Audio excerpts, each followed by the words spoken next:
आज हम बात करने जा रहे हैं जम्मू कश्मीर में चल रहे एक गंभीर संकट की। एक तरफ हुर्रियत नेता मीरवाइज उमर फारूक को जामा मस्जिद में नजरबंद कर दिया गया, तो दूसरी तरफ हजरत बल दरगाह में अशोक स्तंभ लगाए जाने का विवाद भड़क गया। इसी बीच आप विधायक मेराज मलिक को पीएसी के तहत गिरफ्तार कर लिया गया। पीडीपी ने इसे तानाशाही बताया। क्या ये सब संविधान के अनुच्छेद 25 का उल्लंघन है, जो धार्मिक आज़ादी की गारंटी देता है? आइए इस वीडियो में हम स्टेप बाय स्टेप समझते हैं। सबसे पहले बात करते हैं मीरवाइज उमर फारूक की। 12 सितंबर 2025 को जामा मस्जिद में मजलिस रहमतुल्लाह आलमीन का आयोजन था। ये एक बहुत ही महत्वपूर्ण धार्मिक समारोह था जिसमें प्रतिष्ठित उलेमा कराम को शिरकत करनी थी, लेकिन मीरवाइज उमर फारूक को फिर से नज़रबंद कर दिया गया। उन्होंने कहा कि एक बार फिर मुझे जामा मस्जिद में मजलिस रहमतुल्लाह आलमीन के अवसर पर नज़रबंद कर दिया गया। ये न सिर्फ धार्मिक आज़ादी का उल्लंघन है, बल्कि हमारे राजनीतिक और मानवीय अधिकारों पर हो रहे निरंतर हमलों की कड़ी का हिस्सा है। मीरवाइज उमर फारूक कश्मीर के एक प्रमुख धार्मिक और राजनीतिक नेता हैं।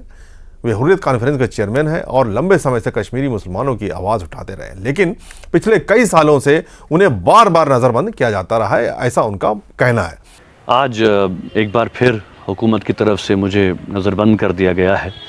जैसा कि आप जानते हैं कि मीडिया के तवस्सुत से भी हमने ये ऐलान किया था कि आज जामा मस्जिद श्रीनगर में जो है वो मजलिस रहमतुल्लिल आलमीन का इनेकाद किया जा रहा है, जिसमें हमारी वादी के मुक़्तदर उलमा जो हैं वो शरीक हो रहे हैं और सीज़ रसूल सल्लल्लाहु अलैहि वसल्लम पर बात कर रहे हैं।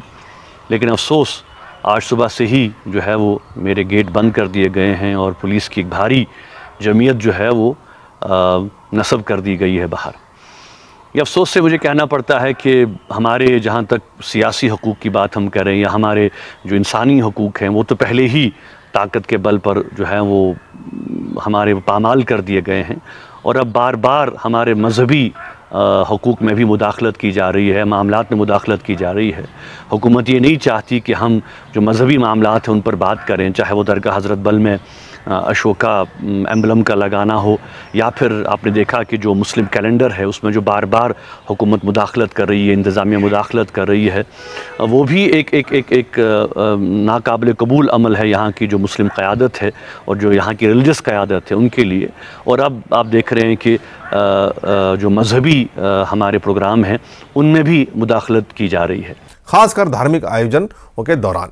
ये घटना सिर्फ एक व्यक्ति की नहीं है, बल्कि पूरी कश्मीरी मुस्लिम समुदाय पर सवाल खड़ी करती है। मीरवाइज ने आगे कहा है कि हजरत बल में अशोक पट्टिका लगाए जाने से लेकर मुस्लिम कैलेंडर के धार्मिक अवसरों में दखल अंदाजी और मस्जिदों में धार्मिक आयोजनों पर रोक लगाने तक हमारी धार्मिक पहचान को दबाने की कोशिशें लगातार जारी हैं। ये स्थिति न सिर्फ असंवैधानिक है, बल्कि सामूहिक चेतना और विश्वास पर चोट भी है। यहाँ मीरवाइज ने हजरत बल के मुद्दे को सीधे जोड़ दिया। पीडीपी का कहना है कि यह बड़ी शर्म की बात है कि मीरवाइज उमर फारूक को फिर से जामा मस्जिद में नमाज पढ़ने से रोका गया। मैं इस तानाशाह शासन को याद दिलाना चाहता हूँ कि ये देश अभी भी संविधान के तहत चलता है और आर्टिकल 25 जो धार्मिक आज़ादी अपनी आस्था के अनुसार पूजा पाठ करने और धर्म प्रचार करने का अधिकार देता है, भारतीय संविधान का अभिन्न हिस्सा है बिना किसी शर्त के। ये कहना है पीडीपी के प्रवक्ता का।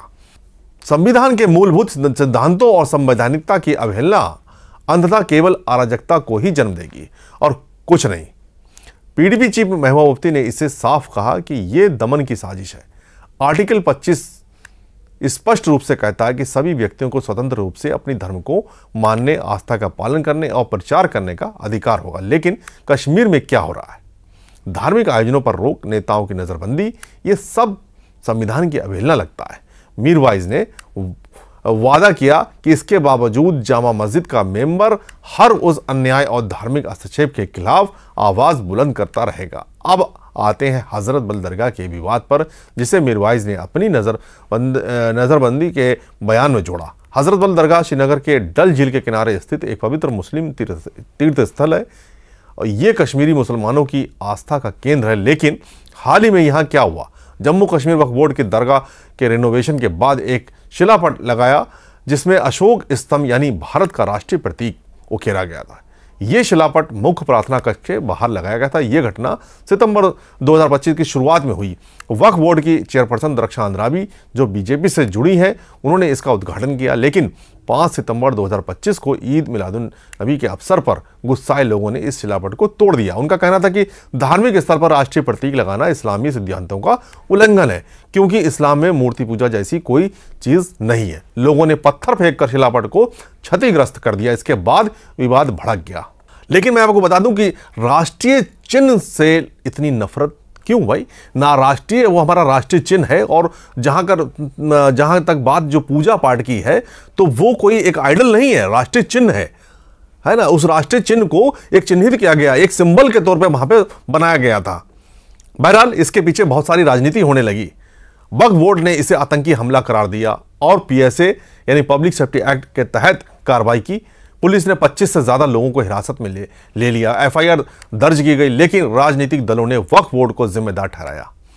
चीफ मिनिस्टर उमर अब्दुल्ला ने कहा कि राष्ट्रीय प्रतीक धार्मिक स्थलों पर क्यों लगाया गया? मैंने कभी किसी मस्जिद, दरगाह या मंदिर या गुरुद्वारे में ऐसा नहीं देखा।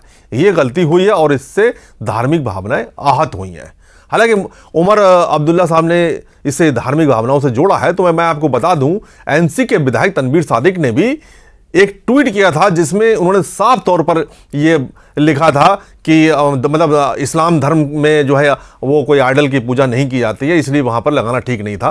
तो जिससे कि लोग भड़क गए। यानी उनका एक भड़काऊ ट्वीट था। उनके खिलाफ भी कार्रवाई होनी चाहिए थी, क्योंकि उन्होंने इस तरीके का ट्वीट करना, उसके बाद लोगों ने उसका जमकर विरोध किया राष्ट्रीय चिन्ह का, तो ये कहीं ना कहीं NC विधायक को भी कटघरे में घसीटता है।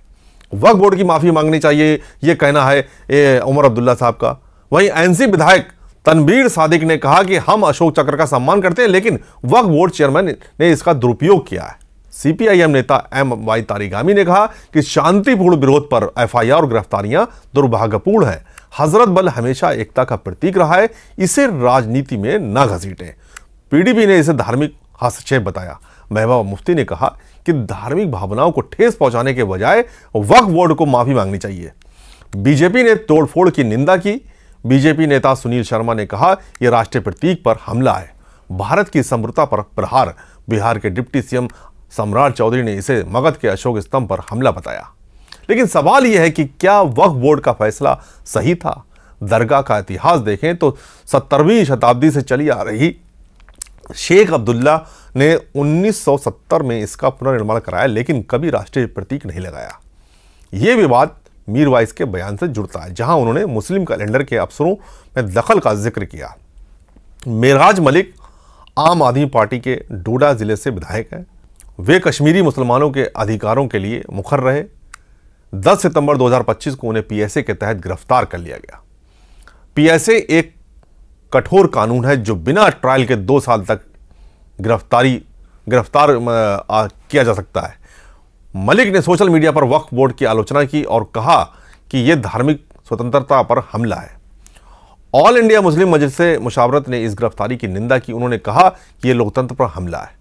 वक्फ बोर्ड द्वारा मस्जिद में राष्ट्रीय प्रतीक लगाना मुस्लिम समुदाय को असहज कर गया।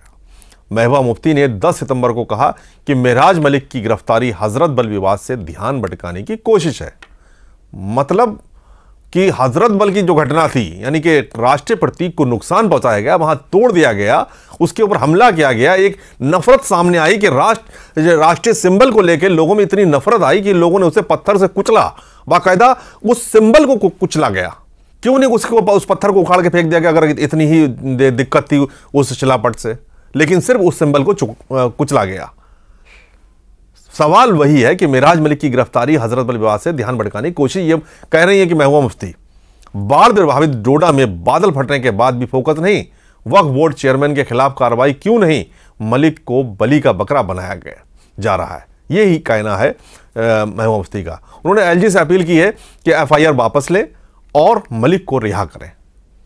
अब देखिए, यहां आम आदमी पार्टी, PDP, नेशनल कॉन्फ्रेंस और कश्मीर की तमाम जो रीजनल पार्टीज हैं, वो इन सारे मुद्दों पर एकजुट हैं।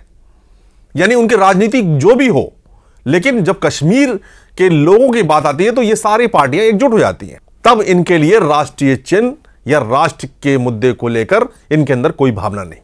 बहरहाल, आप नेता संजय सिंह ने 10 सितंबर को ट्वीट किया, महराज मलिक के पिता और भाई से मुलाकात की। बीजेपी ने कहा कि मलिक के कठोर शब्द पीएसए को जस्टिफाई करते हैं, लेकिन उमर अब्दुल्ला ने कहा कि पीएसए का इस्तेमाल नहीं होना चाहिए था। यहीं पर सवाल उठ रहे हैं, क्योंकि पीएसए एकदम से लगा देना, एक चुने हुए एमएलए को के ऊपर पीएसए लगा देना, इसको लेकर कई सवाल उठे हैं और उठने भी चाहिए, क्योंकि पहली बार ऐसा हुआ है कि किसी एमएलए पर जो है वो पीएसए लगाया गया है।